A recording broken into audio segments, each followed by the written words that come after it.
اعوذ باللہ من الشیطان الرجیم، بسم اللہ الرحمن الرحیم۔ کل ہم نے گفتگو کی تھی جنگ حنین، اور جنگ حنین کیا ہے؟ فتح مکہ کے فوراً بعد ایک ایسا معرکہ کہ جس کے ذریعے جزیرۃ العرب کے اندر موجود جاہلیت نے آخری ایک کوشش کی اسلام کے راستے میں کھڑے ہونے کی اور اللہ کے رسول صلی اللہ علیہ وسلم کی دعوت کو روکنے کی، یا دوسرے لفظوں میں جاہلیت کے نظام کو بچانے کی ایک آخری کوشش تھی جزیرۃ العرب کے اندر سے، کہ جب مکہ فتح ہوا تو وہ قوتیں کہ جو اب دیکھ رہی تھیں کہ اس کے بعد اگلی باری ہماری ہے، یا اب مسلمان پورے جزیرۃ العرب میں غالب ہو جائیں گے، تو انہوں نے آخری کوشش کی مسلمانوں کا راستہ روکنے کی۔ تو جب جنگ حنین میں ان قوتوں کو بھی شکست فاش ہوئی تو گویا کہ جزیرۃ العرب کے اندر اب کوئی طاقت نہیں تھی جو مسلمانوں کے آگے سر اٹھاتی، اور پورا جزیرۃ العرب اب گویا کہ اسلامی ریاست کے تابع ہو چکا تھا، یا اسلامی ریاست کو تسلیم کر چکا تھا۔ تو اب یہ حالات تھے کہ جن میں اب علاقائی قوتیں تو ختم ہو چکی تھیں، اب بین الاقوامی قوتیں مسلمانوں کی طرف متوجہ ہوتی فوراً، کیونکہ اس سے پہلے وہ سمجھ رہے تھے کہ یہ عرب ہیں، قبائل جیسے آپس میں لڑتے رہتے تھے، اسی طرح آپس میں لڑ رہے ہیں اور ایک دوسرے سے لڑ بھڑ کر اسی طرح ایک دوسرے کو ختم کر دیں گے، تو وہ اپنے لیے اسلام کو، رسول اللہ صلی اللہ علیہ وسلم کی دعوت کو کوئی بڑا خطرہ نہیں محسوس کر رہے تھے، بلکہ اصل ٹکر ایران اور رومیوں کی ہو رہی تھی، جو اس وقت کی سپر طاقتیں تھیں۔ اور عین اس وقت کہ جب بدر میں مسلمانوں کو فتح ہوئی تو اسی وقت رومیوں کو ایرانیوں پہ فتح ہوئی تھی، جبکہ اس سے پہلے ایرانی رومیوں کو مغلوب کر چکے تھے، جس کا ذکر سورہ روم میں اللہ تعالیٰ نے فرمایا ہے، الف لام میم غلبت الروم فی ادنی الارض، کہ قریب کی سرزمین میں رومی مغلوب ہو گئے ہیں جی، اور پھر فرمایا کہ ان قریب وہ غالب ہوں گے کچھ سالوں میں۔ تو یہ کشمکش ان کے درمیان چل رہی تھی کہ پہلے رومیوں کو شکست ہوئی، اب رومیوں نے ایرانیوں کو شکست دی، تو اللہ تعالیٰ نے انہیں گویا کہ مشغول رکھا ہوا تھا آپس میں، دونوں طاقتیں آپس میں لڑ رہی تھیں۔ تو یہ بھی ایک دنیا کے لیے ایک بھلائی اور بہتری ہوتی ہے کہ اس طرح کی قوتیں آپس میں ٹکراتی رہیں تو انہیں ارد گرد موقع نہیں ملتا دوسرے قوموں پہ ظلم کرنے کا کہ ان کے مقابلے میں کوئی کھڑا ہے۔ توازن، طاقت کا جیسے کہتے ہیں طاقت کا توازن، تو طاقت کا توازن ہو رہا تھا۔ رومیوں کو شکست ہوئی، پھر انہوں نے ایرانیوں پہ حملہ کر دیا، تو ایرانیوں کو شکست وہ دے رہے تھے، وہ دیتے جا رہے تھے، اب تو ادھر توجہ نہیں تھی۔ لیکن جب اسلام اس طرح پورے جزیرۃ العرب میں غالب آ گیا تو اب لازمی نتیجہ تھا اس کا کہ رومی بھی اسلام کو خطرہ سمجھتے اور آگے بڑھ کے حملہ کرتے، اور ایرانی بھی کرتے۔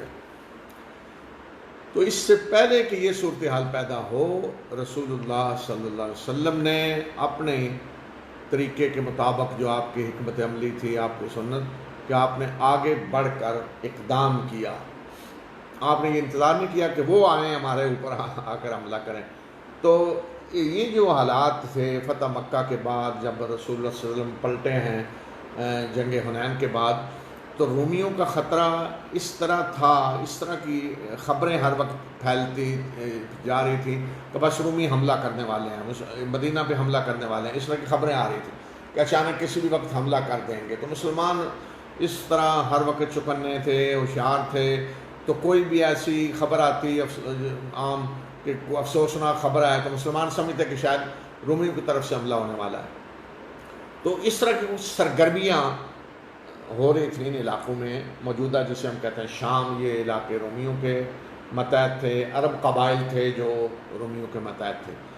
تو یہاں کچھ ایسی سرگرمیاں تھیں جن سے پتہ چلا کہ کیسر بھی اپنی فوجیں لے کر اس علاقے میں آیا ہے اور وہ عربوں کو ساتھ ملا کر مسلمانوں پہ حملہ کرنا چاہتا ہے۔ تو رسول اللہ صلی اللہ علیہ وسلم نے آگے بڑھ کر اقدام کا فیصلہ کیا۔ تو یہ 9 ہجری رجب کا مہینہ تھا جب رسول اللہ صلی اللہ علیہ وسلم 30,000 کا لشکر لے کر مدینہ سے نکلے، اور یہ سخت آزمائش کا وقت تھا، یعنی سخت گرمی تھی، فصلیں پکی ہوئی تھیں، اور انصار تو سارے کاشتکار تھے، ان کی معیشت کا دار و مدار ہی فصلوں پہ تھا، فصلیں پکی ہوئی ہیں، انہیں چھوڑ کر جانا پڑے گا، سخت گرمی ہے، طویل سفر ہے، یعنی مسلمانوں کو مدینہ سے تبوک پہنچ میں 15 دن لگے راستے میں، تو اتنا طویل سفر، پھر کھانے پینے کا سامان نہیں ہے، لاجسٹک سپورٹ نہیں ہے، سواریاں نہیں ہیں، 18 آدمی ایک اونٹ پہ باری باری سوار ہوتے تھے، تو اس طرح وسائل کی بہت کمی تھی مسلمانوں کے پاس، اس لیے تعداد بہت زیادہ تھی لشکر کی۔ مکہ کی فتح کے وقت دیکھیں لشکر 10,000 تھا، اور جنگ حنین میں 12,000 تھا، اور اب واپس آ کر 30,000 کا لشکر ہے۔ اتنی تیزی سے مسلمانوں کی تعداد بڑھ رہی ہے، تو آپ نے انصار اور مہاجرین اور کو تیاری کا حکم دیا، مکہ والوں کو پیغام بھیجا، وہ بھی آ گئے، ارد گرد کے جو قبائل تھے ان کو بھی نکلنے کے لیے کہا، اور اس دفعہ آپ نے بالکل واضح طور پہ بتا دیا کہ کہاں جا رہے ہیں۔ حالانکہ آپ کا طریقہ یہ تھا کہ آپ کس طرف جا رہے ہیں، کس کے خلاف کارروائی کرنی ہے، اس کو چھپا کر رکھتے تھے، حتیٰ کہ اگر آپ نے مشرق کی طرف کسی کی طرف کارروائی کرنے جانا ہے تو مدینہ سے آپ مغرب کی طرف نکلتے تھے، شمال کی طرف جانا ہے تو مدینہ سے جنوب کی طرف نکلتے تھے، تاکہ کسی کو پتہ نہ چلے۔ لیکن اس دفعہ آپ نے واضح طور پہ اعلان کر دیا کہ کہاں جانا ہے، کس سے لڑنا ہے، کون ہے رومی، کہاں جانا ہے شام کی طرف، اور اس وقت کی سپر پاور کو للکارنے جانا ہے، ان سے مسلمان لڑنے کے لیے جا رہے ہیں۔ تو یہ کوئی معمولی بات نہیں تھی۔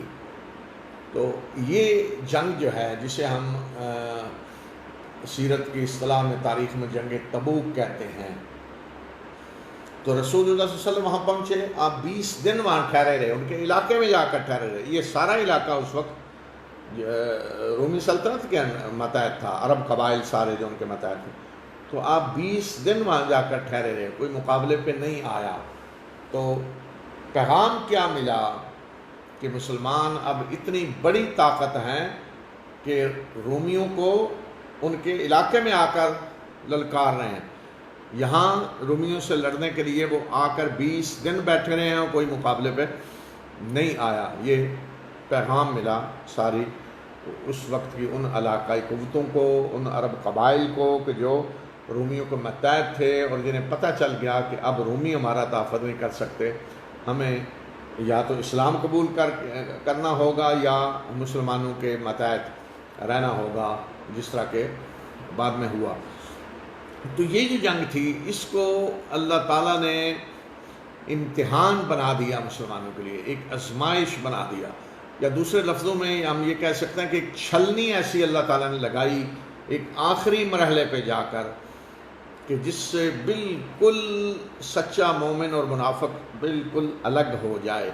حالانکہ یہ شروع سے ہو رہا تھا، مکی زندگی میں تو بہرحال آزمائشیں ہی آزمائشیں تھیں، کوئی منافق یا نفاق کا تو کوئی تصور ہی نہیں تھا، لیکن مدینہ پہنچنے کے بعد جب منافق آئے اور یہ گروہ اسلام میں اٹھا، معاشرے میں ایک بہت بڑا طبقہ منافقین کا تھا، تو اللہ تعالیٰ نے آزمانا شروع کیا اسی وقت سے۔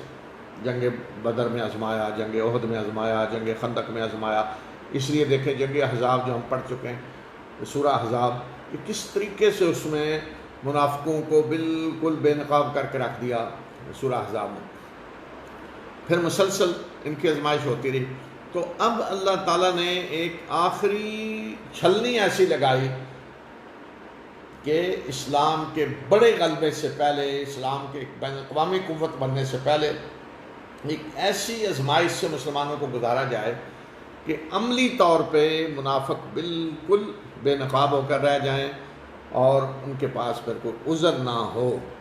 تو اللہ تعالیٰ نے مہلت دی تھی نا، قرآن میں جگہ جگہ دیکھیں اللہ تعالیٰ منافقین کو بھی یہی پیغام دے رہے ہیں کہ توبہ کر لیں، اللہ تعالیٰ توبہ قبول کرے گا. ان کو یہی کہا جا رہا ہے کہ موقع دیا جا رہا ہے، اللہ کی رحمت میں داخل ہو جاؤ، توبہ کر لو. تو اللہ تعالیٰ ڈھیل دے رہا ہے. تو اب یہ جو آزمائش تھی تو اس کے ذریعے پھر فیصلہ کر دیا گیا کہ اب ان کے لیے کوئی ڈھیل نہیں ہے.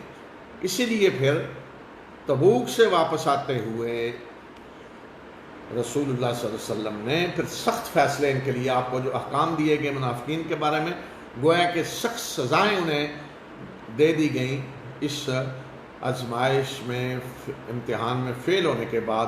اور جب انہوں نے ثابت کر دیا کہ اب اس مرحلے پہ بھی کہ جب کہ ان کے سامنے قریش ختم ہو چکے ہیں، بنو ثقیف ختم ہو چکے ہیں، قوتیں علاقائی ساری ختم ہو چکی ہیں، تو اس کے بعد بھی اب یہ امید ہے انہیں کہ کوئی آ کر اسلام کو ختم کر دے گا.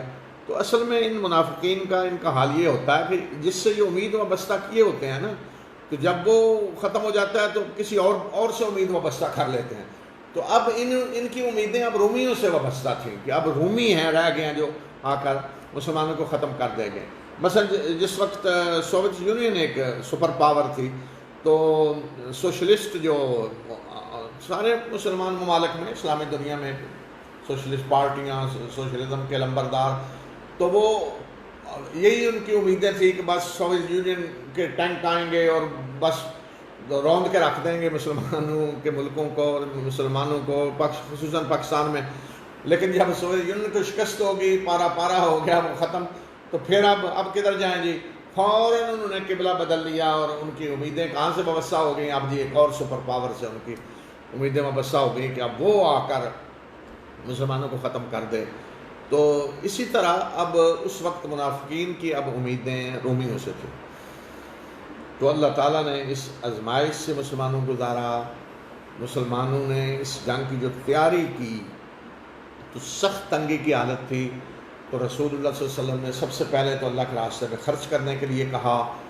تو عظیم قربانیاں دیں بڑے بڑے صحابہ نے جو مالدار تھے، انہوں نے خوب خرچ کیا. جو کچھ نہیں جن کے پاس تھا، جو اپنی بس ایک جیسے آج کہتے ہیں دیہڑی دار مزدور، تو اس طرح کے جو لوگ تھے کمانے والے، وہ بھی جو مزدوری انہیں ایک مٹھی بھر کھجوریں ملتی تھیں، وہ آدھی اپنے گھر لے جاتے اور آدھی جہاد کے فنڈ میں دے دیتے. تو اس طرح کے بڑے مناظر دیکھنے میں آئے جس میں مسلمانوں نے ثابت کیا، مومنوں نے، کہ اللہ پر ان کا ایمان کتنا مضبوط ہے اور اللہ کے راستے میں وہ سب کچھ قربان کرنے کے لیے تیار ہیں. تو اس طرح ایک طرف تو یہ سچے مومن جو ہیں ان کا ایمان اور زیادہ مضبوط ہوا اور زیادہ انہیں گویا کہ نمبر ملے اللہ کی طرف سے، ان کے درجات بلند ہوئے. اور دوسری طرف منافقین نے جو کچھ کیا وہ بھی بے نقاب ہو کر رہ گئے. تو یہ اس جنگ میں رسول اللہ صلی اللہ علیہ وسلم جب نکلے 30,000 کا لشکر تھا. 15 دن جانے میں لگے، 20 دن آپ وہاں ٹھہرے، پھر 15 دن آنے میں لگے، تو کل 50 دن اس جنگ میں لگے. رجب میں رسول اللہ صلی اللہ علیہ وسلم جنگ کے لیے نکلے تو 50 دن بعد واپس آئے. تو قرآن نے اس جنگ پہ زبردست طریقے سے تبصرہ کیا ہے، تجزیہ کیا ہے، اور خاص طور پہ منافقوں نے جو کچھ کیا اس پہ. تو منافقوں کو بے نقاب کر کے رکھ دیا اس سورت نے. یہ سورت توبہ ہے. تو یہ آیات آج ہم پڑھ رہے ہیں جو جنگ تبوک کے بارے میں نازل ہوئی. تو جنگ کے لیے جس کو نکلنے کا حکم دیا گیا، تیاری کا حکم دیا گیا، تو اس کا نقشہ یہاں اللہ تعالیٰ کھینچ رہے ہیں آیت نمبر 38 سے. یا ایھا الذین آمنوا ما لکم اذا قیل لکم انفروا فی سبیل اللہ اثاقلتم الی الارض ارضیتم بالحیاۃ الدنیا من الآخرہ فما متاع الحیاۃ الدنیا فی الآخرۃ الا قلیل. اے لوگوں جو ایمان لائے ہو، تمہیں کیا ہو گیا ہے کہ جب تمہیں کہا جاتا ہے کہ اللہ کے راستے میں نکلو، یعنی جنگ کے لیے رومیوں کی طرف نکلنے کا جو کہا جا رہا تھا، تو تم زمین کی طرف گر پڑتے ہو، جیسے کسی کو اٹھانے کی کوشش کر رہے ہو اور وہ زمین پہ نیچے گرنے کی کوشش کر رہا ہے. کیا تم نے آخرت کے مقابلے میں دنیا کی زندگی کو پسند کر لیا ہے؟ تو اگر یہ بات ہے تو یاد رکھو کہ آخرت کے مقابلے میں دنیا کا سامان زندگی بہت تھوڑا ہے. یعنی اگر یہ بات ہے تو پھر دنیا آخرت کے مقابلے میں متاع قلیل ہے، یعنی تھوڑا سا فائدہ ہے۔ متاع قلیل کی مثال اگر آج سمجھنی ہو تو ایسے جیسے کوئی مثلا سفر کر رہا ہے، ٹرانزٹ کسی ایئرپورٹ پہ رکا ہے، تو وہاں جو مثلا ہم بزنس کلاس میں نہیں کہتے، کوئی وی آئی پی لاؤنج ہے ایسا کہ جس میں چند گھنٹے ٹھہرا گئے، بڑا زبردست عالی شان محل بنا ہوا اور اندر سب کچھ ہے، اور کھان پین فرنیچر، کیا بات ہے، دنیا کی ہر چیز، لیکن کتنے 4 گھنٹے جی اس کا وہاں قیام ہے، 4 گھنٹے بعد اگلی فلائٹ پہ جانا ہے۔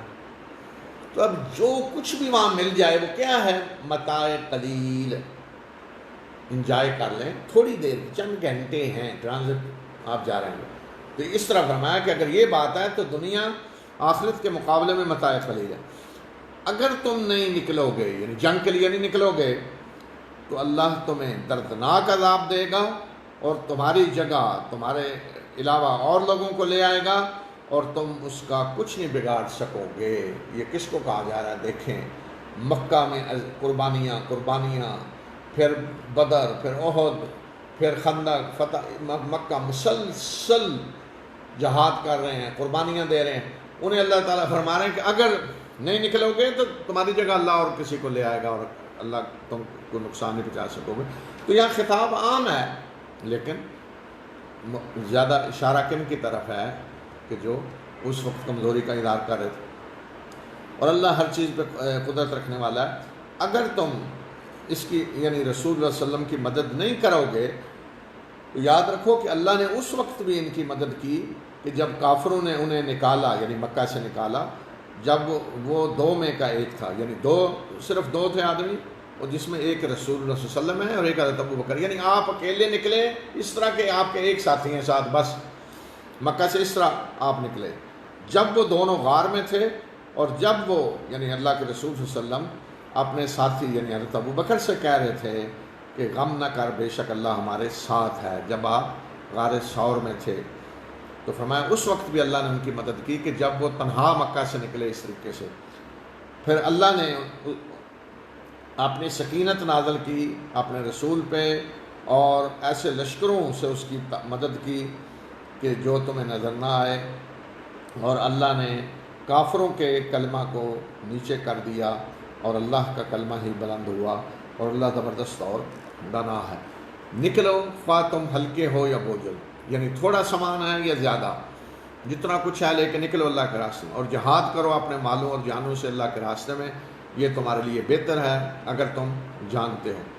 تو یہ آیات نازل ہوئی جب رسول اللہ صلی اللہ علیہ وسلم جنگ کی تیاری کر رہے تھے، جنگ پہ ابھار رہے تھے، لوگوں کو اللہ کے راستے میں خرچ کرنے کا کہہ رہے تھے، نکلنے کا کہہ رہے تھے، اور منافق جو کچھ کر رہے تھے، یہ اس موقع پہ آیات نازل ہوئی۔ آگے اسی صورت میں پھر وہ آیات ہیں جو جنگ سے واپسی پہ نازل ہوئی۔ اور اگر سامان سفر قریب کا ہوتا اور مال غنیمت ملنے والا ہوتا تو یہ ضرور آپ کے ساتھ نکلتے، لیکن اس سفر کی دوری ان پہ شاہ گزر رہی ہے، اور یہ اللہ کے نام کی قسمیں کھا کر کہتے ہیں کہ اگر ہمارے اندر استطاعت ہوتی تو ہم ضرور تمہارے ساتھ نکلتے۔ یہ اپنے آپ کو ہلاک کر رہے ہیں، اللہ جانتا ہے کہ یہ جھوٹے ہیں۔ فرمایا کہ اگر سفر کوئی آسان ہوتا اور مال غنیمت بھی ملنے کا امکان ہوتا تو ضرور ساتھ جاتے، لیکن اب کیا ہے کہ سفر کی دوری، اتنا لمبا سفر، یہ ان پہ شاہ گزرا ہے۔ اللہ آپ کو معاف کرے، آپ نے انہیں کیوں اجازت دے دی یہاں تک کہ آپ کے سامنے وہ لوگ واضح ہو جاتے جو سچے ہیں اور آپ جھوٹوں کو بھی جان لیتے۔ نبی صلی اللہ علیہ وسلم کو کہا جا رہا ہے، تو منافقین آ کر اجازت مانگ رہے تھے تو آپ اجازت دیتے جا رہے تھے۔ کوئی کہتا نہیں میرا یہ عذر ہے، ٹھیک ہے، میرا یہ عذر ہے، تو اب گویا کہ وہ سرکاری طور پہ چھٹی لے کے بیٹھ گئے نا، یعنی اگر اجازت نہ لیتے یا اللہ کے رسول صلی اللہ علیہ وسلم اجازت نہ دیتے تو گویا کہ انہیں چھٹی نہیں ملی اور بیٹھے ہوئے نہیں گئے، تو اب تو چھٹی لے کے گھر چلے گئے نا۔ یہ ایسے ہی ہے کہ جیسے مثلا جنگ ہونے والی ہو اور کچھ فوجی درخواست دیں چھٹی جانے کے لیے اور انہیں چھٹی دے دی جائے، تو پھر انہیں یہ تو نہیں کہیں گے کہ جنگ سے بھاگنے جی ہم تو چھٹی لے کر آئے۔ تو اس لیے اللہ تعالیٰ نے فرمایا کہ اللہ آپ کو معاف کرے، آپ نے کیوں انہیں اجازت دے دی، چھٹی کیوں دے دی؟ اگر آپ چھٹی نہ دیتے تو کیا ہوتا کہ آپ کے سامنے جو سچے ہیں وہ بھی واضح ہو جاتے اصل مومن، اور آپ جان لیتے ہیں جھوٹے منافقوں کو بھی۔ اور پھر بتا دیا کہ اس وقت اجازت کون مانگ رہے ہیں، اجازت مانگنا ہی نفاق کی نشانی بن گیا۔ اور آپ سے جو لوگ اللہ اور یوم آخرت پر ایمان رکھتے ہیں وہ آپ سے اس کام میں چھٹی نہیں مانگیں گے کہ وہ اپنے مالوں اور جانوں سے اللہ کے راستے میں جہاد کریں، یعنی انہیں جب موقع مل رہا ہے کہ اللہ کے راستے میں جہاد کرنے کا، تو وہ اس موقع پہ چھٹی نہیں مانگیں گے۔ اللہ ایسے متقی لوگوں کو جانتا ہے۔ اجازت تو آپ سے وہ لوگ مانگیں گے کہ جو اللہ اور یوم آخرت پر ایمان نہیں رکھتے، یعنی نشانی بتا دی کہ اب جو اجازت مانگ رہے ہیں کہ ہمیں اجازت دے دیں، ہم نہیں جا سکتے جہاد میں، فرمایا کہ یہ وہ ہیں جو اللہ اور یوم آخرت پر ایمان نہیں رکھتے اور ان کے دلوں میں شک ہے، اور اسی شک ہی میں وہ متردد ہیں، انہیں سمجھ نہیں آ رہی کیا کریں، کبھی ادھر کبھی ادھر۔ اور اگر ان کا نکلنے کا ارادہ ہوتا، یعنی جنگ میں جانے کا ان کا ارادہ ہوتا، تو اس کی کوئی تیاری کرتے، مگر بلکہ اللہ نے ان کا اٹھنا پسند ہی نہیں کیا، اللہ نے توفیق ہی نہیں دی۔ تو یہ ہوتی ہے اللہ کی، تو اللہ نے پسند ہی نہیں کیا۔ تو کب یہ ہوتا ہے کہ جب کسی کا اپنا ارادہ ہی نہیں ہے تو اللہ بھی بٹھا دیتا ہے، پھر اللہ توفیق نہیں دیتا۔ اور اللہ نے انہیں بٹھا دیا اور انہیں کہہ دیا گیا کہ بیٹھنے والوں کے ساتھ بیٹھے رہو، جس طرح دوسرے بیٹھے تم بھی بیٹھے رہو۔ اور مسلمانوں کو کہا کہ اگر یہ تمہارے اندر نکلتے بھی جاتے بھی ساتھ تو تمہارے بزدلی میں ہی اضافہ کرتے، تمہیں اور ڈراتے، دشمنوں سے شکست خوردہ بنانے کی کوشش کرتے، اور تمہارے درمیان یہ فتنہ پردازی کے لیے کوشش کرتے، بھاگ دوڑ کرتے، اور تمہارے اندر ایسے لوگ موجود ہیں جو ان کی باتیں کان لگا کر سنتے ہیں، یعنی ایسے مسلمان موجود ہیں کہ جو ان کی باتیں سنتے ہیں اور ان کے پروپیگنڈے کا ان پہ اثر ہوتا ہے، اور ایسے ظالموں کو اللہ جانتا ہے۔ یعنی دیکھیں معاشرے میں جب اس طرح کے لوگ شرارتیں کر رہے ہوتے ہیں تو یہ تو نہیں کہا جا سکتا کہ ان کا کسی پہ اثر نہیں پڑتا۔ بعض لوگ ایسے ہوتے ہیں جو معاملے کو سمجھ جاتے ہیں فوراً، ان پہ اس طرح کے فتنہ پردازوں کا کوئی اثر نہیں پڑتا، لیکن کچھ لوگ بڑے مخلص ہوتے ہیں، ان کے ایمان میں کوئی شک نہیں ہوتا، ان کے اخلاق و کردار میں کوئی شک نہیں، اللہ اور اللہ کے رسول کے لیے ان کے اخلاص میں کوئی شک نہیں، لیکن وہ پراپگنڈے سے متاثر ہو جاتے ہیں۔ آپ دیکھیں نا واقعہ افق میں منافقوں نے جو کردار ادا کیا اور جس طرح اللہ کے رسول صلی اللہ علیہ وسلم کے گھر پہ حملہ کیا، تو کتنے مخلص لوگ ان کے پراپگنڈے سے متاثر ہو گیا، حضرت حسان بن ثابت رضی اللہ تعالیٰ عنہ جیسی شخصیت۔ تو اس لیے یہ ضروری نہیں کہ اس طرح کے لوگوں کے پراپگنڈے سے جو متاثر ہو رہے ہیں وہ سب اسی طرح کی سوچ رکھنے والے ہیں، یہ بات ہے۔ انہوں نے اس سے پہلے بھی فتنہ پردازی کی کوشش کی اور آپ کے سامنے معاملات کا الٹ پھیر کیا، یہاں تک کہ حق آ گیا اور اللہ کا فیصلہ غالب ہو گیا، اس حال میں کہ یہ اس کو ناپسند کر رہے تھے کہ پہلے بھی یہ سارا کچھ کرتے رہے ہیں۔ ان کی ساری سازشوں کے باوجود اللہ تعالیٰ نے مسلمانوں کو کامیابی دی، حتیٰ کہ ان کی آنکھوں کے سامنے مکہ فتح ہو گیا تو ان پہ کیا گزری ہوگی۔ پھر جنگ حنین، یہ اس سے کچھ امیدیں وقتی طور پہ وابستہ کر لی تھی انہوں نے، اور وہاں کیا ہوا۔ تو اس طرح فرمایا کہ پہلے بھی کر چکے ہیں لیکن کوئی نتیجہ نہیں نکلا۔ اور ان میں سے ایسے بھی ہیں کہ ایسا شخص بھی کہ جو یہ کہتے ہیں کہ مجھے اجازت دے دیں اور مجھے فطرے میں نہ ڈالیں، خبردار، فطرے میں تو یہ پڑھ چکے ہیں، اور جہنم ایسے کافروں کا احاطہ کیے ہوئے ہیں۔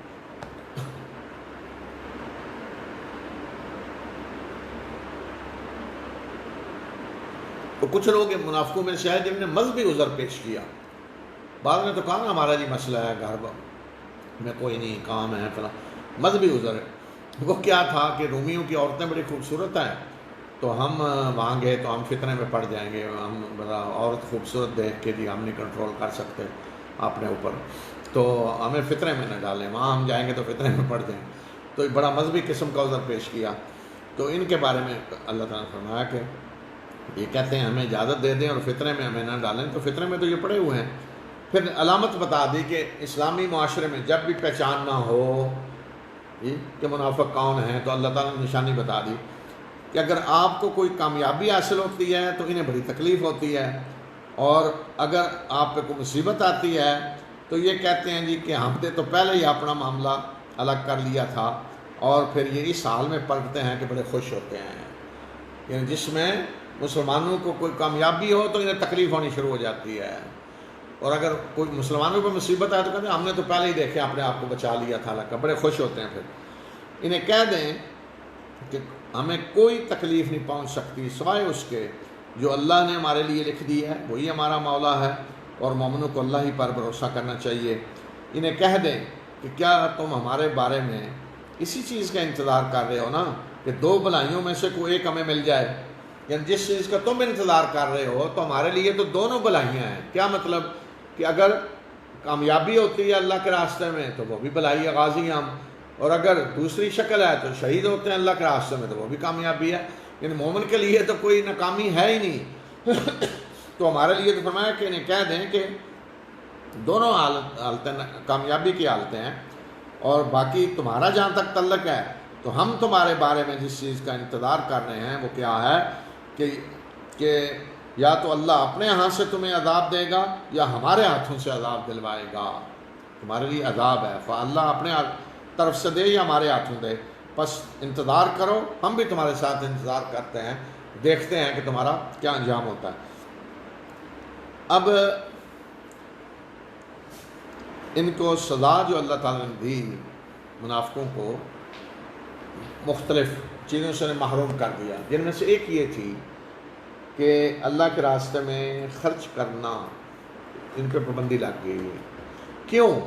اس موقع پہ انہوں نے مذاق اڑایا، اللہ کے راستے میں خرچ کرنے والے غریب لوگوں کا بھی مذاق اڑایا، اور جو زیادہ دے رہے تھے ان کا بھی مذاق اڑایا، تو پابندی لگا دی گئی۔ کہہ دیجئے کہ خواہ رضا کرانہ خرچ کرو یا مجبوراً، تم سے قطعاً قبول نہیں کیا جائے گا، بے شک تم فاسق لوگ ہو۔ پابندی لگ گئی، آئندہ جو بھی خرچ کرو قبول ہی نہیں کیا جائے گا۔ اور پھر بتایا کہ کیوں ان کے صدقات قبول ہونے پہ پابندی لگی ہے، اور ان کے صدقات کی قبولیت سے جس چیز نے منع کیا ہے وہ یہ ہے کہ انہوں نے اللہ اور اس کے رسول صلی اللہ علیہ وسلم کا کفر کیا ہے، اور یہ نماز پڑھنے کے لیے آتے ہیں کہ تو سستی کے مارے ہوئے، اور خرچ بھی کرتے ہیں تو ناپسندیدگی کی حالت میں مجبوراً، خوش دلی سے نہیں کرتے۔ تو اب اللہ تعالیٰ نے فیصلہ کر دیا کہ ان کے صدقات قبول ہی نہیں کیے جائیں گے، اور ان کے مال اور ان کی اولادیں آپ کو دھوکہ نہ دیں۔ اللہ تو یہ چاہتا ہے کہ انہی کے ذریعے انہیں دنیا کی زندگی میں بھی عذاب دے، اور ان کی جانیں اس حالت میں نکلیں کہ یہ کافر ہوں، مال و اولاد ان کے لیے عذاب کا ذریعہ بن جائے۔ اللہ یہ چاہتا ہے۔ بعض دفعہ آدمی تو سمجھ رہا ہوتا ہے نا کہ یہ میرے پاس جو ہے یہ اللہ کا فضل ہے بڑا، تو فرمایا کہ اسی مال کے ذریعے اللہ انہیں عذاب دے گا دنیا کی زندگی میں بھی، اور مرتے دم تک یہ کافر رہیں گے۔ یہ اللہ کی قسمیں کھا کر کہتے ہیں کہ یہ تم میں سے ہیں، یعنی مسلمان ہیں، حالانکہ تم میں سے نہیں ہیں، بلکہ یہ بزدل لوگ ہیں، کہیں بھاگ نہیں سکتے، جا نہیں سکتے، اس لیے تمہارے اندر بیٹھے ہوئے ہیں۔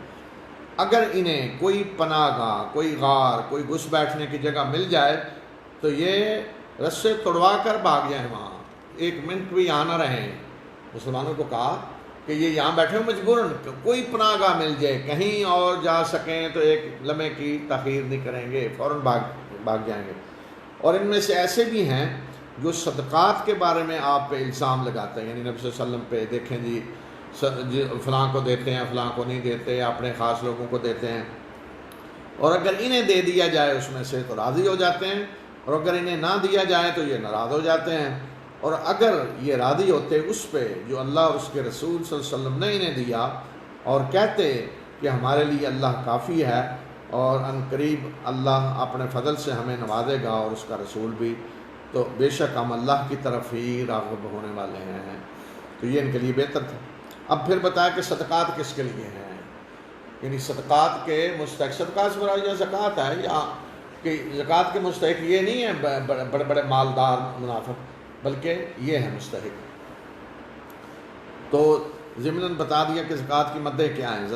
صدقات کے مستحق تو ہیں فقراء، مساکین، اور جو زکوٰۃ کے شعبے میں کام کرنے والے، یعنی زکوٰۃ جمع کرنے والے، تقسیم کرنے والے، اور تالیف قلب، اور گردنیں آزاد کرانے میں، اور وہ کہ جن پہ کوئی چٹی پڑ گئی ہو، جرمانہ پڑ گیا ہو، یا جو قرض کے بوجھ تلے دبے ہوں، اور اللہ کے راستے میں، اور مسافر کے لیے کہ اللہ کی طرف سے فریضہ ہے اور اللہ جاننے والا اور دانا ہے۔ تو یہ مدیں ہیں زکوٰۃ کی، سب میں خرچ کیا جا سکتا ہے۔ اور ان میں سے منافقوں میں سے ایسے بھی ہیں جو نبی صلی اللہ علیہ وسلم کو اذیت دیتے ہیں اور کہتے ہیں کہ وہ قانون کے کچے ہیں۔ کہہ دیجئے کہ ان کا کہہ دیے کہ وہ تمہارے لیے بلائی ہیں۔ اللہ کے رسول صلی اللہ علیہ وسلم وہ ایمان رکھتے ہیں اللہ پہ اور مومنوں پہ اعتماد کرتے ہیں، اور رحمت ہیں تم میں سے ان لوگوں کے لیے کہ جو ایمان لائے، اور جو رسول اللہ صلی اللہ علیہ وسلم کو اذیت دیتے ہیں ان کے لیے دردناک عذاب ہے۔ اب یہ اذیت جو ہے، یہ وہ اپنی باتوں سے اذیت دے رہے تھے نا، اپنی باتوں سے، حرکتوں سے، جو کرتوت وہ کر رہے تھے، جو سازشیں کر رہے تھے، ان کا رویہ، اس سے رسول اللہ صلی اللہ علیہ وسلم کو اذیت دے رہے تھے۔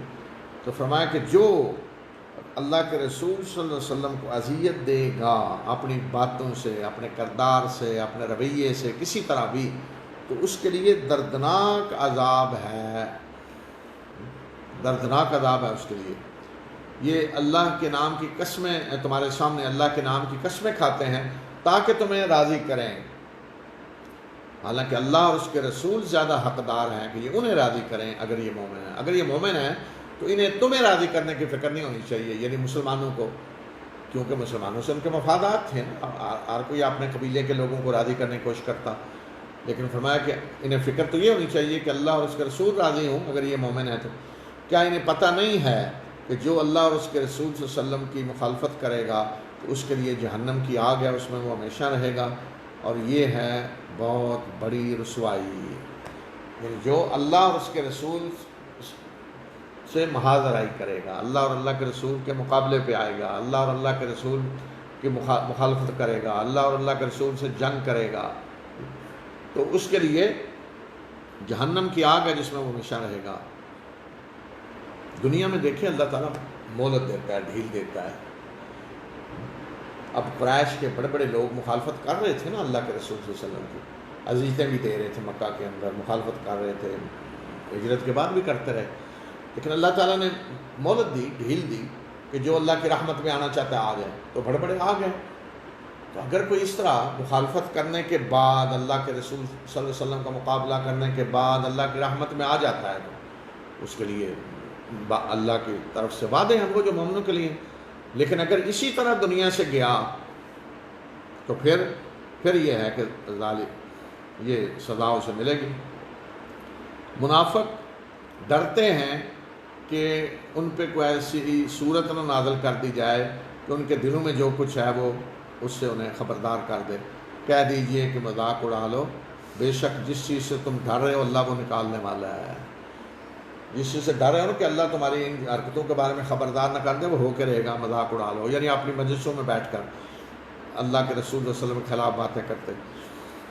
اور اگر آپ ان سے پوچھیں یعنی تم مذاق کیوں کر رہے تھے، یہ ایسی باتیں کیوں کر رہے تھے، اگر آپ ان سے پوچھیں تو کہیں گے کہ ہم تو بس کوئی ہنسی مذاق اور دل لگی کر رہے تھے۔ کہہ دیجئے کہ کیا اللہ اور اس کی آیات اور اللہ کے رسول ہی رہ گئے ہیں کہ تم ان کا مذاق اڑاؤ؟ اب کوئی عذر نہ کرو، تم نے ایمان کے بعد کفر کیا ہے۔ اگر ہم تمہارے ایک گروہ سے درگزر کریں گے تو ایک گروہ کو عذاب دیں گے کہ بے شک یہ مجرم ہے۔ تو اس طرح یہ اپنی مجلسوں میں بیٹھ کر مذاق اڑاتے ہیں مسلمانوں کا، اللہ کے رسول صلی اللہ علیہ وسلم کا۔ تو جب پوچھا جاتا ہے تو نہیں جی ہم تو بس ایسے وہ مذاق کے طور پہ ایسے کر رہے تھے، دل لگی کو ہم نے ایسے بات سنجیدہ نہیں کی۔ تو فرمایا کہ مذاق کے لیے اللہ اور اللہ کے رسول رہ گئے، اللہ کی آیات رہ گئی۔ تو اس سے پتہ چلتا ہے کہ اگر کوئی اسلام کا مذاق اڑائے، اللہ کے رسول صلی اللہ علیہ وسلم کا، قرآن کا، اللہ کی آیات کا، تو پھر وہ کافر ہو جاتا ہے۔ اس لیے کہ کہا کہ قد کفرتم بعد ایمانکم، تم نے ایمان کے بعد کفر کیا۔ لیکن یہ کفر ظاہر ہے اعلانیہ تو نہیں وہ کرتے تھے، تو اس لیے اس کے بعد بھی رسول اللہ صلی اللہ علیہ وسلم نے انہیں باقاعدہ کافر تو نہیں ڈکلیئر کیا، حقیقی طور پہ بتا دیا کہ یہ کفر ہے۔ پھر منافقوں کے بارے میں بتایا کہ منافق کیا ہیں، منافق مرد اور عورتیں، ان کا کردار کیا ہے۔ بے شک منافق مرد اور عورتیں ایک دوسرے کے دوست ہیں، ایک دوسرے سے ہیں، ایک جیسے ہیں، بالکل ان کا مزاج، ان کا انداز، مرد اور عورتیں ایک جیسے ہیں۔ اور یہ نہیں کہ مرد اور عورتیں ایک جیسے ہیں، ہزاروں سال پہلے کے منافق اور آج کے بالکل ایک جیسا مزاج ہے، ایک جیسی سوچ۔ فرق کیا ہے کہ اس دور کا منافق اونٹ پہ بیٹھتا تھا، کوئی گدھے پہ بیٹھتا تھا، کوئی خیمے میں ممکن رہتا ہو یا کچے مکانوں میں کھجوروں کے نیچے، لیکن آج کا منافق جو ہے وہ بہرحال BMW میں ہوگا، لینڈ کروزر پہ ہوگا، اور جو بڑے بڑے کوٹھیوں محلات میں جہازوں میں سفر کر رہا ہوگا۔ صرف یہ چیز بدلی ہے، ورنہ سوچنے کا انداز اور مزاج اور سب کچھ ایک جیسا ہے، حرکتیں ایک جیسی ہیں، اخلاق وہی ہے جو اس وقت تھا۔ فرمایا مرد اور عورتیں ایک جیسے ہیں، کیا کرتے ہیں؟ منکر کا حکم دیتے ہیں، معروف سے روکتے ہیں۔ جو بھی چیز گناہ ہے، بری ہے، اس کو پسند کریں گے، اور معروف سے انہیں تکلیف ہوگی، اچھے کاموں سے، اور اپنے ہاتھ روکتے ہیں، یعنی خرچ نہیں کرتے اللہ کے راستے میں۔ انہوں نے اللہ کو بلا دیا، اللہ نے انہیں بلا دیا، بے شک منافقی فاسق ہیں۔ اللہ نے منافق مردوں اور عورتوں اور کافروں سے جہنم کا وعدہ کیا ہے جس میں وہ ہمیشہ رہیں گے، وہ ان کے لیے کافی ہے، اور اللہ نے ان پہ لعنت کی ہے اور ان کے لیے دائمی عذاب ہے۔ اللہ نے منافق مردوں، منافق عورتوں اور کافروں سے جہنم کا وعدہ ہے، کافروں کے ساتھ کوئی فرق نہیں، اللہ کے آخرت میں کوئی فرق نہیں ہے، لیکن دنیا میں فرق ہے۔ دنیا میں یہ مسلمانوں کے اندر رہیں گے، انہیں آپ کافر ڈکلیئر نہیں کر سکتے، آپ یہ نہیں کہہ سکتے یہ کافر ہے۔ مسلمانوں کے قبرستان میں دفن ہوں گے، ان کے نکاح نہیں آپ توڑ سکتے، کیونکہ قانوناً وہ کلمہ پڑھ رہے ہیں، ہمارے سامنے کہہ رہے ہیں ہم مسلمان ہیں، تو وہ حقوق مسلمانوں والے مسلمان معاشرے کے اندر انہیں ملیں گے، لیکن اللہ کے ہاں کوئی فرق نہیں ہے۔ فرمایا کہ ان سب سے اللہ نے جہنم کا وعدہ کیا ہے، ہمیشہ اس میں رہیں گے، اور وہ ان کے لیے کافی ہے، ان کے پہ اللہ نے لعنت کی ہے، دائمی عذاب ہے۔ یہ ان لوگوں کی طرح جو ان سے پہلے گزرے ہیں، پہلے کافر منافق جو گزرے ہیں، وہ تم سے زیادہ زور آور تھے اور مال و اولاد میں بھی تم سے زیادہ تھے، تو انہوں نے اپنے حصے کے مزے لوٹ لیے، جس طرح تم نے اپنے حصے کے مزے لوٹے، اسی طرح جس طرح انہوں نے تم سے پہلے اپنے حصے کے مزے لوٹے، اور انہیں بحثوں میں تم پڑے جن بحثوں میں وہ پڑے، یعنی اسلام کا مذاق اڑانا، اللہ کے رسول صلی اللہ علیہ وسلم کو اذیتیں دینا، یہ ساری چیزیں جو آج تم کر وہی پہلے انہوں نے بھی کی۔ اور یہ وہ لوگ ہیں کہ جن کے اعمال دنیا اور آخرت میں ضائع ہو گئے، اور یہی لوگ خسارہ پانے والے میں سے ہیں۔ کیا ان کے پاس ان سے پہلے جو قومیں گزری ان کی خبر نہیں آئی؟ قوم نوح اور عاد اور سمود اور قوم ابراہیم اور مدین والے، اور وہ بستیاں جنہیں الٹ دی گئی تھیں، قوم شعیب، ان کے رسول ان کے پاس واضح نشانیاں لے کر آئے، تو اللہ ان پہ ظلم کرنے والا نہیں تھا، بلکہ یہ خود اپنے اوپر ظلم کیا کرتے تھے۔ اب مقابلے میں دیکھیں، مومن مردوں اور عورتوں کا بتایا، ادھر منافقوں کا بتایا، اب ان کا موازنہ ذرا کر کے دیکھیں، بالکل الٹ ایک ایک چیز۔ فرمایا کہ مومن مرد اور مومن عورتیں ایک دوسرے کے دوست ہیں۔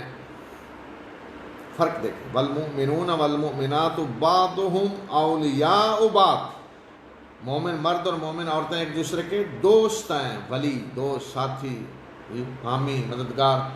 لیکن منافقوں کے بارے میں یہ نہیں کہا کہ ایک دوسرے کے دوست ہیں، المنافقون والمنافقات بعضهم من بعض، ایک جیسے ہیں، یہ نہیں کہا دوست ہیں، اس لیے کہ حقیقی دوستی صرف ایمان کی بنیاد پہ ہوتی ہے۔ منافقوں کی آپس میں کبھی دوستی نہیں ہوتی، کافروں کی دوستیاں نہیں ہوتی، وہ دنیا کے مفاد کے لیے اکٹھے ہوتے ہیں، ان کے دل یہ کبھی جڑے نہیں ہوتے، دل منتشر ہوتے ہیں، دلوں کے اندر ایک دوسرے کے خلاف نفرتیں ہوتی ہیں، لیکن مومنوں کو کہا کہ وہ ایک دوسرے کے دوست ہیں۔ معروف کا حکم دیتے ہیں، منکر سے روکتے ہیں، الٹ منافق کیا کرتے ہیں؟ معروف سے روکتے ہیں، منکر کا حکم دیتے ہیں، اور وہ اللہ کو بھولے ہوئے ہیں۔ یہاں فرمایا کہ مومن کیا کرتے ہیں؟ نماز قائم کرتے ہیں، وہ اپنے ہاتھ روکتے ہیں، خرچ نہیں کرتے، مومن زکوٰۃ دیتے ہیں اور اللہ اور اس کے رسول کی اطاعت کرتے ہیں۔ یہ کس کے مقابلے میں فرمایا؟ ان المنافقین هم الفاسقون، فاسق۔ اس کے مقابلے میں فرمایا کہ مومن اللہ اور اللہ کے رسول کی اطاعت کرتے ہیں۔ اس کا مطلب فاسق کون ہے؟ جو اللہ اور اللہ کے رسول کی اطاعت کے دائرے سے نکل جاتا ہے باہر، جیسے کوئی ملکی قوانین کی کوئی پابندی نہیں کرتا، کہتے کوئی قانون میں نہیں مانوں، کسی قسم کا، ہر جگہ سگنل توڑتا جا رہا ہے، خلاف ورزیاں کر رہا ہے۔ تو اسی طرح فاسق کون ہے؟ کہ جو اللہ اور اللہ کے رسول کے قوانین کو توڑ رہا ہے، اللہ اور اللہ کے رسول کی اطاعت کے دائرے سے باہر نکل گیا۔ تو مومن فرمایا کہ اللہ اور اللہ کے رسول کی اطاعت کرتے ہیں، یہ وہ لوگ ہیں کہ اللہ ان پہ رحم کرے گا، اور بے شک اللہ زبردست اور دنا ہے۔ مومن مردوں اور عورتوں سے اللہ نے ایسے باغوں کا وعدہ کیا ہے جن کے نیچے نہریں بہری ہوں گی، ان میں ہمیشہ ہمیشہ رہیں گے، اور پاکیزہ قیام گاہیں ہمیشہ کے باغوں میں، اور اللہ کی رضا بہت بڑی ہے۔ ان سب سے بڑی چیز جو انہیں ملے گی اللہ کی رضا، اور یہ ہے عظیم کامیابی۔ اے نبی صلی اللہ علیہ وسلم، کافروں اور منافقوں سے جہاد کریں اور ان کے ساتھ سختی سے پیش آئیں، ان کا ٹھکانہ جہنم ہے اور وہ انتہائی برا ٹھکانہ ہے۔ یہاں دیکھیں دونوں کے خلاف جہاد کا حکم ہے، کافروں اور منافقوں، لیکن اللہ کے رسول صلی اللہ علیہ وسلم نے دیکھیں کافروں کے ساتھ کس طرح جہاد کیا ہے، منافقوں کے ساتھ کیا کیا ہے۔ کافروں کے ساتھ تلوار سے جہاد کیا ہے، لیکن منافقوں کو کسی کو مارا ہے، کسی منافق کی گردن اڑائی ہے، کسی منافق کے خلاف اس طرح کا لڑائی کی آپ نے نہیں، ان کا مقابلہ دوسرے طریقے سے کیا ہے۔ تو اس لیے دونوں اللہ کے ایک جیسے ہیں، لیکن دنیا میں ان کے ساتھ جو معاملہ ہوگا وہ الگ الگ گیا ہے۔ یہ اللہ کے نام کی قسمیں کھاتے ہیں کہ انہوں نے وہ بات نہیں کہی، یقیناً انہوں نے کلمہ کفر کہا ہے، اور انہوں نے اسلام لانے کے بعد کفر کیا اور اس چیز کا ارادہ کیا جس کو یہ پا نہیں سکے۔ اور کیا ان کا سارا غصہ اسی وجہ سے ہے نا کہ اللہ اور اس کے رسول نے اپنے فضل سے انہیں غنی کر دیا۔ اگر یہ توبہ کر لیں تو ان کے لیے بہتر ہے، اور اگر یہ منہ پھیریں گے تو اللہ انہیں دردناک عذاب دے گا، دنیا میں بھی اور آخرت میں بھی، اور ان کے لیے زمین میں کوئی حامی اور مددگار نہیں ہوگا۔ تو یہ جو فرمایا نا کہ انہوں نے کلمہ کفر کہا، تو یہ منافق جنگ تبوک پہ جاتے ہوئے انہوں نے رسول اللہ صلی اللہ علیہ وسلم کی شان میں گستاخی کی۔ تو ہوا کیا کہ رسول اللہ صلی اللہ علیہ وسلم کی اونٹنی کہیں گم ہو گئی، چرنے کے لیے نکلی تو مل نہیں رہی تھی، ڈھونڈ رہے مل نہیں رہی، کوئی پتہ نہیں اونٹنی کدھر گئی۔ تو جو لوگ گئے ہوئے تھے منافق ساتھ جنگ میں، جو ان کی بات ہو رہی ہے، یہ نہیں کہ سارے مدینہ میں بیٹھے رہے، کچھ گئے تھے ساتھ، تو انہوں نے آپس میں باتیں شروع کر دیں۔ اندر سے نکلا ہے نا نفاق اور جو بغض اندر تھا۔ اب اللہ کے رسول صلی اللہ علیہ وسلم کے ساتھ جہاد کرنے جا رہے ہیں، سوچیں ذرا، مشکل ترین سفر اور بڑے دشمن سے لڑنے ہیں، لیکن اندر کیا ہے کہ انہوں نے کہنا شروع کر دیا، دیکھیں جی دعوے تو یہ کیے جا رہے ہیں کہ اللہ کی طرف سے وحی آتی ہے میرے پاس اور آسمانوں کی خبریں ہمیں دے رہے ہیں، اور یہ اتنا بھی پتہ نہیں کہ اونٹنی کہاں ہے۔ مذاق اڑانا شروع کر دیا اللہ کے رسول صلی اللہ علیہ وسلم کا۔ تو اس کو اللہ تعالیٰ نے کہا کہ وَلَقَدْ قَالُوا كَلِمَةَ الْكُفْرِ، کہ کلمہ کفر انہوں نے کہا ہے۔ تو اس کا مطلب ہے کہ اللہ کے رسول صلی اللہ علیہ وسلم کی شان میں گستاخی کلمہ کفر ہے۔ وہ ایسی بات کہنا اللہ کے رسول صلی اللہ علیہ وسلم کی شان کے گستاخی جس سے ان کو کلمہ کفر ہے، تو فرمایا کہ انہوں نے کلمہ کفر کہا۔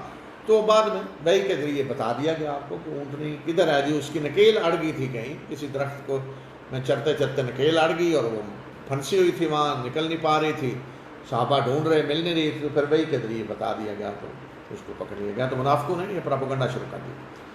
تو یہ فرمایا کہ انہوں نے کلمہ کفر کہا اور اسلام لانے کے بعد انہوں نے کفر کیا، اور انہوں نے اس چیز کا ارادہ کیا جسے پا نہیں سکے۔ جنگ تبوک سے واپسی پہ انہوں نے اللہ کے رسول صلی اللہ علیہ وسلم کے قتل کا منصوبہ بنایا۔ تو ایک مرحلے پہ رسول اللہ صلی اللہ علیہ وسلم سارے لشکر سے الگ ہو کے چل رہے تھے، لوگ نیچے تھے وادی میں، آپ اوپر۔ تو آپ کے ساتھ حضرت عمار بن یاسر تھے جو آپ کی اونٹنی کی نکیل پکڑ کے آگے آگے چل رہے تھے، حضرت حذیفہ بن یمان پیچھے سے آپ کی اونٹنی کو ہانک رہے تھے۔ تو انہوں نے دیکھا کہ اس وقت آپ اکیلے ہیں، صرف 2 صحابی ساتھ ہیں، تو یہ 12 منافق تھے جو پیچھے سے آئے اکٹھے ہو کر آپ کو قتل کرنے کا ارادہ کر کے. تو رسول اللہ صلی اللہ علیہ وسلم کو اطلاع دے دی گئی ان کے ان عزائم کی کافرانہ. تو آپ نے حضرت حذیفہ کو کہا کہ پیچھے ان کو مار کے پیچھے دھکیل دیں. تو حالانکہ حضرت حذیفہ اکیلے تھے، تو انہوں نے اپنی کمان سے ان کی اونٹنیوں پہ منہ پہ مارنی شروع کی، تو وہ پیچھے بھاگی. تو اللہ نے ان پہ روب طاری کر دیا کہ یہ پیچھے بھاگ گئے سارے، اور منہ لپیٹے ہوئے تھے کہ پتہ نہ چلے. لیکن رسول اللہ صلی اللہ علیہ وسلم نے حضرت حذیفہ کو بتا دیا، سب کے سب کو بتا دیا کون تھے، 12 کون تھے، حضرت حذیفہ کو بتا دیا. تو اس لیے حضرت حذیفہ رضی اللہ تعالیٰ عنہ کو کہا جاتا ہے صاحب سر رسول اللہ صلی اللہ علیہ وسلم، رسول اللہ صلی اللہ علیہ وسلم کے رازدان. یہ راز آپ نے صرف انہیں بتایا، اور کسی صحابی کو نہیں بتایا منافق کون ہے، صرف حضرت حذیفہ کو بتایا. حضرت حذیفہ نے بھی یہ راز کھولا نہیں. تو اس لیے حضرت عمر رضی اللہ تعالیٰ عنہ اپنے دور میں جب دیکھتے کوئی ایسا مشکوک فوت ہوا ہے مدینہ میں، تو دیکھتے کہ حضرت حذیفہ جنازہ پڑھنے گئے ہیں یا نہیں، پتہ کراتے. حضرت حذیفہ جا رہے ہیں تو حضرت عمر چلے جاتے، اگر پتہ چلتا حضرت حذیفہ نہیں جا رہے تو حضرت عمر نہیں جاتے تھے. تو حضرت حذیفہ نے یہ راز فاش نہیں کیا. تو دیکھیں آپ نے حضرت حذیفہ کو بتایا، حضرت عمار بھی آگے تھے ان کو نہیں بتایا. تو یہ خصوصیات ہیں ہر صحابی کی اپنی ایک. تو یہ فرمایا کہ انہوں نے اس چیز کا ارادہ کیا جسے پا نہیں سکے. تو انہیں دشمنی کیا ہے اللہ اور اللہ کے رسول کے خلاف، اندر ان کے جو بغض ہے کیا ہے، اس وجہ سے کہ اللہ کے رسول نے اپنے فضل سے مالدار کر دیا ہے. مدینہ کی معیشت ترقی کر گئی، جب آبادی بڑھ رہی تھی، ہر طرف سے لوگ آ رہے تھے، مال غنیمت آ رہا ہے ہر طرف سے، تو معاشی لحاظ سے مدینہ کی حالت بہتر ہو رہی تھی، جس سے یہ لوگ فائدہ اٹھا رہے تھے، اس لیے کہ یہ تو پہلے ہی مالدار تھے. تو اب بھی انہیں وارننگ دی کہ اگر توبہ کر لیں تو یہ بہتر ہے ان کے لیے، لیکن اگر منہ پھیریں گے تو اللہ دردناک عذاب دے گا دنیا اور آخرت میں. اور ان میں سے ایسے بھی ہیں، منافقوں میں سے ان میں سے ایسے بھی ہیں جنہوں نے اللہ سے عہد کیا تھا کہ اگر اللہ نے اپنے فضل سے ہمیں نوازا یعنی مال و دولت دیا تو ہم ضرور صدقہ کریں گے اور نیک لوگوں میں سے بن جائیں گے، صحیح بن جائیں گے. اپنے طور پہ عہد کیا.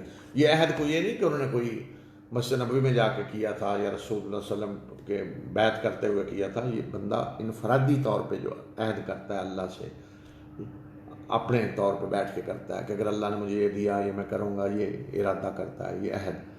تو فرمایا انہوں نے ایسے عہد کیے تھے، لیکن جب اللہ نے دیا تو انہوں نے کیا کیا، پھر جب اللہ نے اپنے فضل سے انہیں نوازا یعنی مال و دولت دیا تو یہ بخیل بن کے بیٹھ گئے اور منہ انہوں نے پھیرا اعراض کرتے ہوئے، منہ پھیر گئے، بالکل یاد ہی نہیں رہا. تو اس کی سزا اللہ نے کیا دی؟ فرمایا کہ اس کی سزا اللہ نے انہیں دی کہ اس سے ملاقات کے دن تک اللہ نے ان کے دلوں میں نفاق بٹھا دیا، اس وجہ سے کہ انہوں نے اللہ سے کیے ہوئے اپنے وعدے کی خلاف ورزی کی، اور اس وجہ سے کہ یہ جھوٹ بولا کرتے تھے. وعدے کی خلاف ورزی اللہ نے قیامت تک کے لیے ان کے دلوں میں نفاق بٹھا دیا. کیا وہ نہیں نکلے گا؟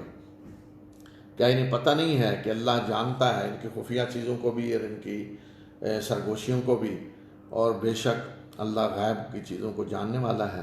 یہ وہ لوگ ہیں کہ جو اللہ کے راستے میں صدقات، رضاکارانہ صدقات دینے والے مومنوں پہ جملے کستے ہیں اور ان پہ ان کا مذاق اڑاتے ہیں کہ جو اللہ کے راستے میں خرچ کرنے کے لیے اپنی جد و جہد یعنی مزدوری کے سوا کچھ نہیں پاتے.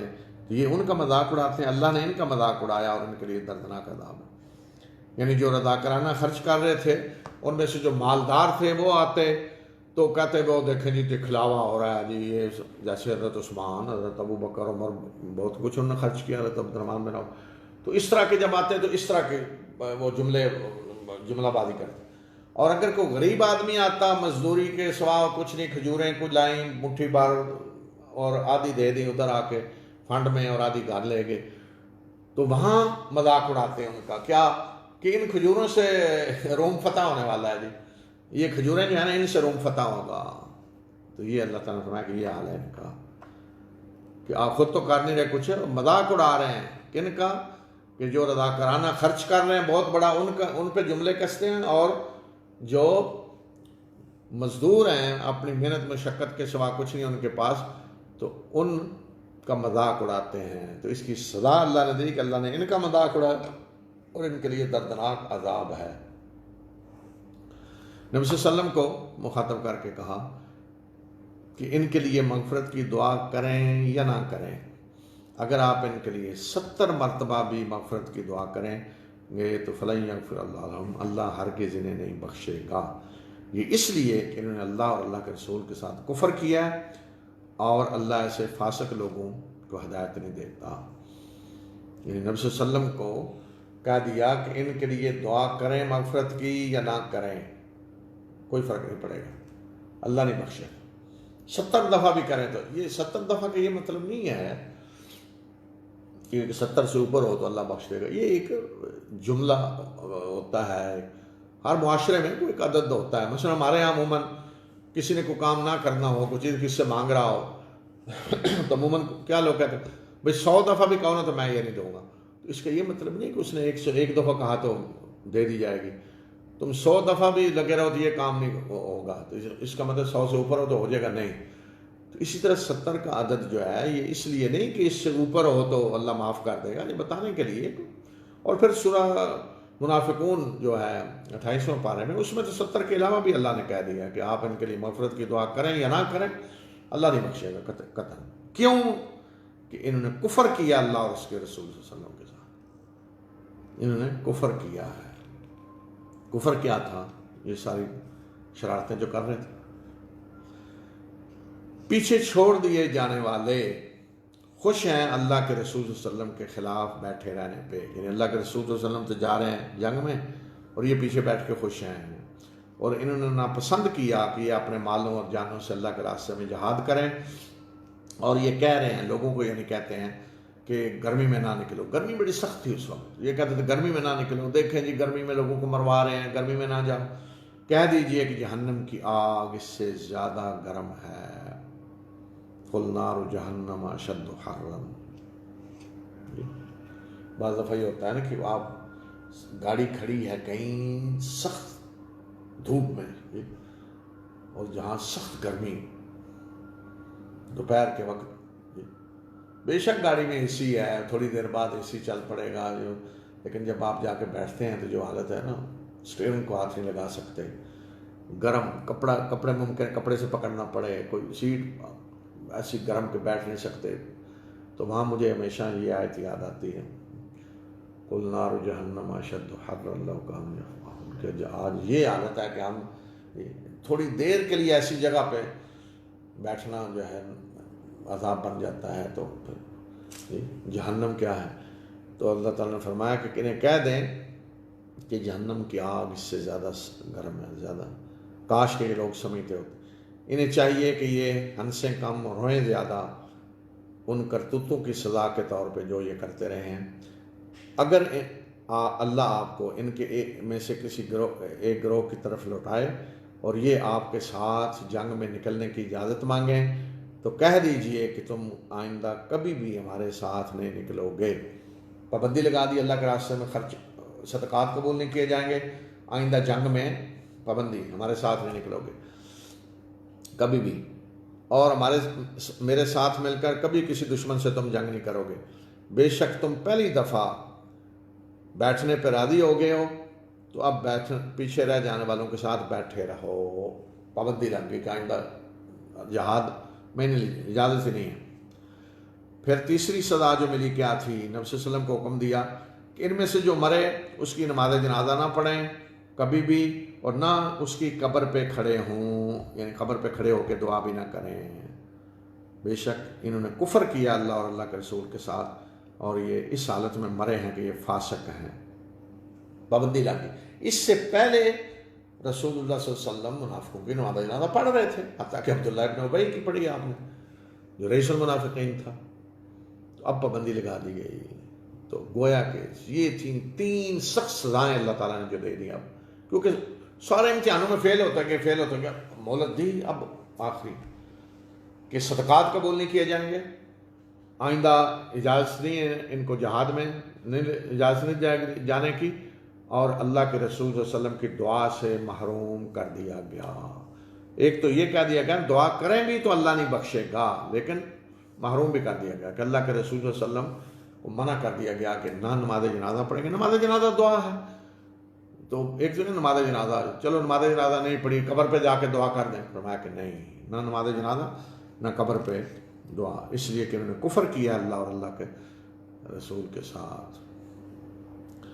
اور پھر فرمایا کہ ان کے مال اور ان کی اولادیں آپ کو دھوکے میں نہ ڈالیں، بے شک اللہ تو یہ چاہتا ہے کہ ان کے ذریعے، یعنی ان کی مال و اولاد کے ذریعے دنیا میں ان کو عذاب دے اور ان کی جانیں اس حالت میں نکلیں کہ یہ کافر ہوں۔ اور جب کوئی صورت نازل کی جاتی ہے کہ ایمان لاؤ اللہ پہ اور جہاد کرو اور رسول صلی اللہ علیہ وسلم کے ساتھ مل کر، تو ان میں سے جو صاحب مقدرت ہیں وہ آپ سے اجازت مانگنے آ جاتے ہیں اور کہتے ہیں کہ ہمیں چھوڑ دیں کہ ہم بیٹھنے والوں کے ساتھ بیٹھے رہیں، یعنی اجازت مانگنے آ جاتے ہیں۔ یہ بیٹھنے والیوں کے ساتھ بیٹھنے پہ راضی ہیں، بیٹھنے والیوں کے ساتھ، یعنی عورتوں کا کام ہے گھر میں بیٹھنا، مرد تو جہاد کے لیے نکل رہے ہیں، تو یہ عورتوں کے ساتھ گویا کہ بیٹھنے پہ راضی ہیں عورتوں کی طرح، اور ان کے دلوں پہ مہر لگا دی گئی ہے اور یہ کچھ سمجھتے نہیں ہیں۔ مگر رسول صلی اللہ علیہ وسلم اور جو لوگ آپ کے ساتھ ایمان لائے انہوں نے جہاد کیا اپنے مالوں اور جانوں سے، اور یہی لوگ ہیں جن کے لیے ساری کامیابیاں ہیں، ساری کامیابیاں یہی لے کے سمیٹ کے، اور یہی لوگ فلاح پانے والے ہیں۔ اللہ نے ان کے لیے ایسے باغات رکھے ہیں جن کے اندر نہریں بہہ رہی ہوں گی، ان میں وہ ہمیشہ رہیں گے، اور یہ ہے عظیم کامیابی۔ اب منافق جو تھے نا ارد گرد مدینہ کے، ان کا ذکر کیا۔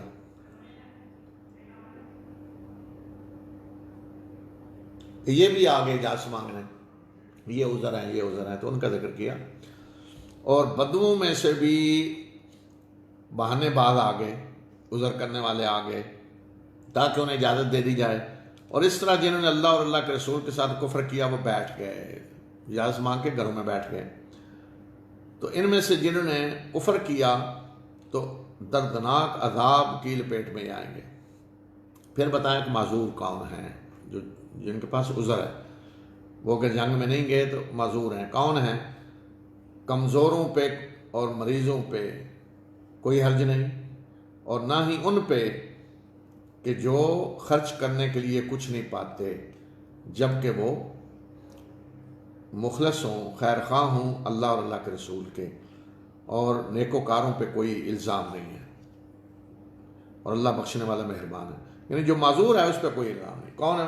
کمزور نہیں جا سکتا، کوئی مریض ہے، یا جن کے پاس کچھ نہیں خرچ کرنے کے لیے، کوئی سواری نہیں ہے، کوئی کچھ نہیں، لیکن شرط کیا ہے کہ اللہ اور اللہ کے رسول کے خیر خواہ ہوں۔ لیکن اگر اس موقع پہ مثلا کوئی آدمی اچانک اسی وقت بیمار ہو گیا، واقعی بیمار ہوا، تو اندر سے خوش ہے، اچھے موقع پہ بیمار ہوا ہوں تاکہ جان چھوٹ جائے، تو وہ خیر خواہ نہیں ہے اللہ کا، اللہ کے رسول کا۔ خیر خواہ کون ہے؟ آگے نقشہ کھینچا دیکھیں۔ اور نہ ان لوگوں پہ کوئی الزام ہے کہ جب وہ آپ کے پاس آئے تاکہ آپ انہیں سواری فراہم کریں، تو انہوں نے آپ نے کہا کہ نہیں، میرے پاس کوئی چیز نہیں جس پہ میں تمہیں سوار کروں، میرے پاس سواریاں نہیں ہیں، تو وہ اس حالت میں پلٹے کہ ان کی آنکھوں میں اس غم سے آنسو بہہ رہے تھے کہ وہ خرچ کرنے کے لیے کچھ نہیں پاتے۔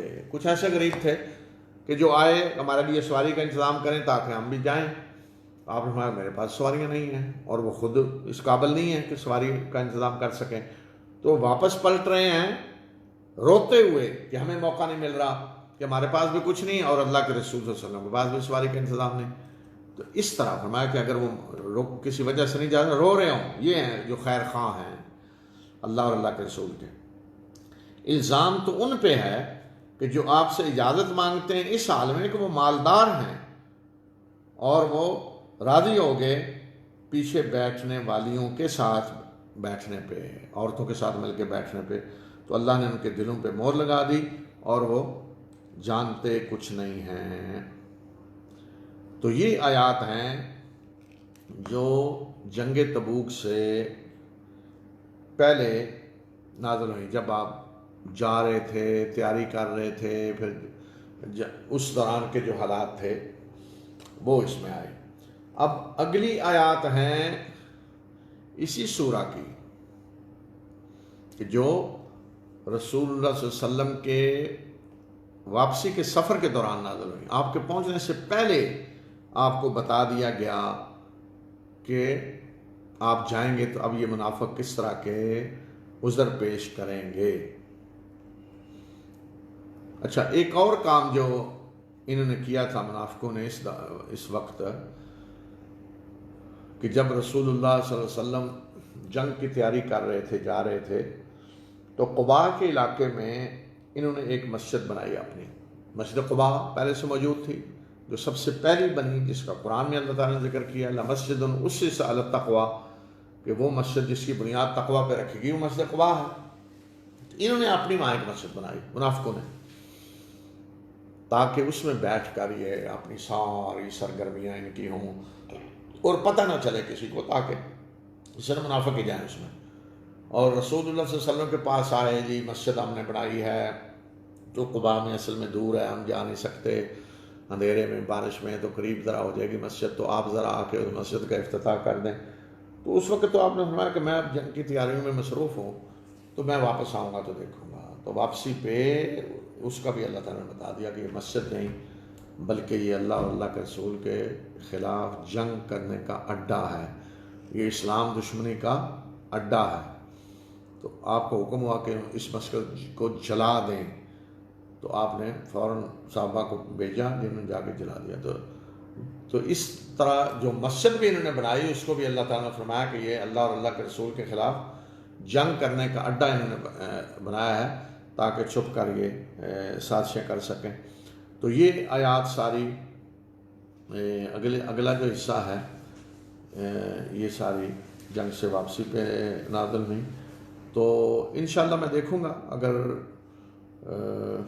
اب رمضان کے دوران یہ پورا نہ ہو سکا تو کچھ پروگرام رمضان کے بعد کر کے ہم سورہ توبہ کو خاص طور پہ مکمل کریں گے، اس لیے کہ سورہ توبہ کے شروع میں جو آیات ہیں وہ بڑی اہم ہیں، جن سے ایک بڑا اللہ تعالیٰ کا ضابطہ معلوم ہو رہا ہے مشرکوں کے بارے میں اور ان لوگوں کے بارے میں کہ جن پہ اللہ کے رسول خود اتمام حجت کرتے ہیں، جن کی زبان میں اللہ تعالیٰ اپنے رسول بھیجتا ہے۔ تو سورہ توبہ کی وہ ابتدائی آیات رمضان میں اگر نہ پوری ہو سکیں تو، کیونکہ کل 29واں ہے، تو اس کے بعد انشاءاللہ رمضان کے بعد میں اس کو کر دوں گا۔ تو کل میں چاہوں گا کہ حج کے بارے میں تھوڑا بتا دیا جائے کہ حج جو پہلے سے چلا آ رہا تھا وہ کیا تھا، اور قرآن نے اس کے بارے میں کیا ہدایات دیں، سورہ بقرہ میں موجود ہیں۔ اور پھر حج جو فتح مکہ کے بعد ہوا اور اس کے حجۃ الوداع کا رسول اللہ صلی اللہ علیہ وسلم نے جو حج کیا اس سے پہلے کیا کیا بدعتیں تھیں جن کو ختم کر دیا گیا، تو اس کا کل انشاءاللہ ذکر کریں گے۔ وآخر دعوانا الحمدللہ۔